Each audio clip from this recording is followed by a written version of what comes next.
Bonjour à tous, c'est Jérémy, spécialiste WordPress et bienvenue dans cette nouvelle vidéo. J'aimerais vous montrer comment résoudre l'erreur Establishing a Database Connection.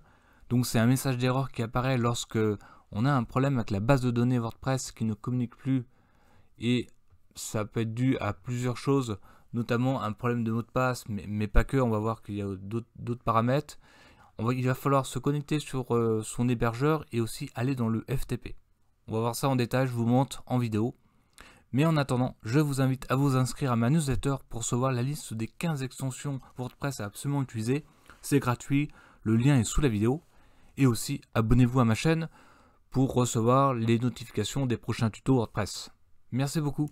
Donc c'est parti. Alors on a ce message d'erreur qui peut être très impressionnant, effectivement. Donc là je vais aller sur un site WordPress qui me permet de montrer un peu, de créer des bugs par exemple, et de vous montrer un peu comment ça se passe. Donc là, voilà, je suis sur mon interface, j'ai accès au tableau de bord et tout. Donc ça, il n'y a pas de souci.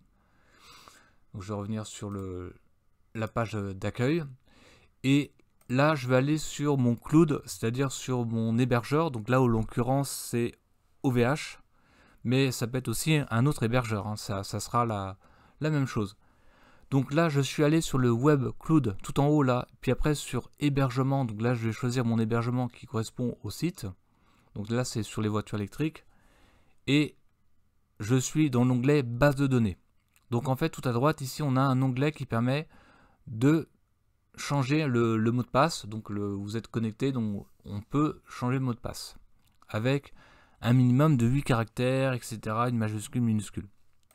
Lorsque vous allez changer ce mot de passe, donc lorsque vous allez rebooter ce mot de passe sur le FTP, donc le FTP c'est l'onglet qui est juste ici. Lorsque vous allez sur FTP Explorer, vous allez arriver ici. Donc lorsque vous changez le mot de passe de votre base de données, il faut aussi changer le mot de passe sur l'onglet wp-config.php. Donc là, si je remonte, j'étais ici sur la page d'accueil, donc là je vais sur le 3W répertoire, et ensuite il faut aller sur wp-config.php et aller sur éditer. Ensuite on arrive sur du code PHP. Alors voilà, faut pas être impressionné, c'est un code qui permet de faire fonctionner votre site WordPress.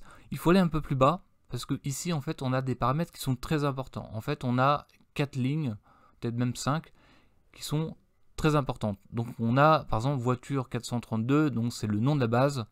Ensuite on a le nom de l'utilisateur et le mot de passe de la base de données. Et puis on a aussi l'adresse du FTP, on a les tables, voilà, on a beaucoup de choses. On a également les lignes là qui permettent de créer les clés secrètes. Et là on a le mode 595 qui est la table, donc la table de WordPress. Donc là ce que je vais faire, je vais créer un bug. Donc là ici sur mon site WordPress, je vais créer une erreur de connexion de base de données. Donc par exemple là ce que je vais faire, je vais modifier le mot de passe, je vais rajouter un N, donc je change le mot de passe et je vais faire enregistrer. Voilà, donc je vais revenir en arrière. Là je reviens sur mon site WordPress. Donc ce que je vais faire, je vais actualiser. Et tout d'un coup, voilà, j'ai cette erreur qui apparaît, donc erreur Establishing a Database Connection.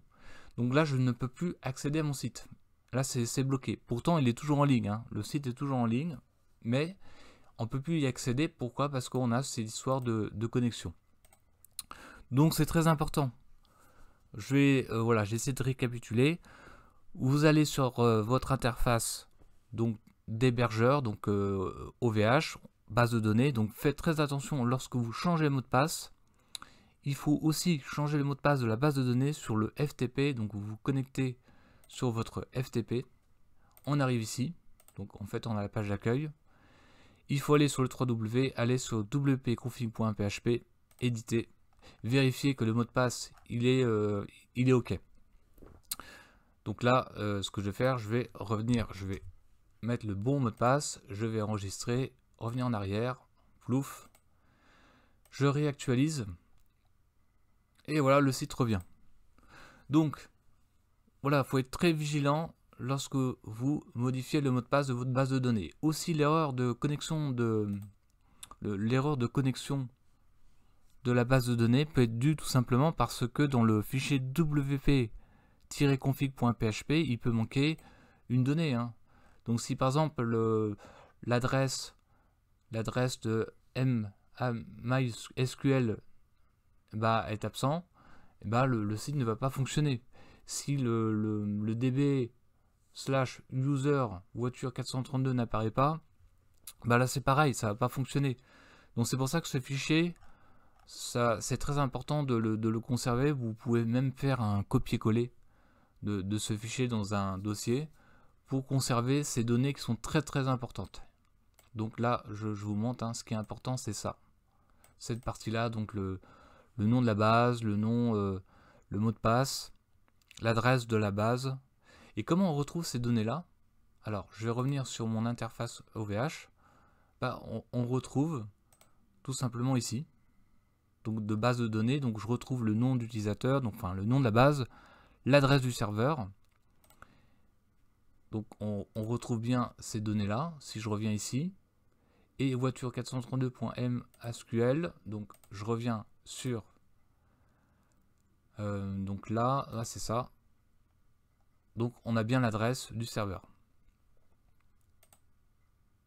Donc là c'est bon, je regarde, je vérifie, ouais c'est ça. Donc toutes ces données, vous le retrouvez dans votre hébergeur, par exemple OVH, vous allez retrouver toutes les données dans ici. Nom d'utilisateur, nom de la base, adresse du serveur et le mot de passe. Donc voilà, j'espère que cette vidéo vous a permis de démystifier un petit peu l'erreur de connexion de base de données. Donc c'est très important aussi d'avoir vos accès de FTP. Donc le FTP, vous pouvez ici, contrairement à la base de données, modifier le FTP là sans qu'il y ait trop de soucis par la suite, parce que lorsque vous allez modifier le mot de passe, ça va pas modifier ça va pas interférer sur la connexion de la base de données. Donc le FTP, contrairement au mot de passe de la base de données, il n'y aura pas de problème. Puis ici vous pouvez le modifier avec des caractères, etc. Il faut aussi des fois attendre quelques secondes pour se connecter, le temps que le nouveau mot de passe soit opérationnel. Voilà, donc j'espère que ce message d'erreur sera un lointain souvenir. Je vous dis à très bientôt pour une prochaine vidéo.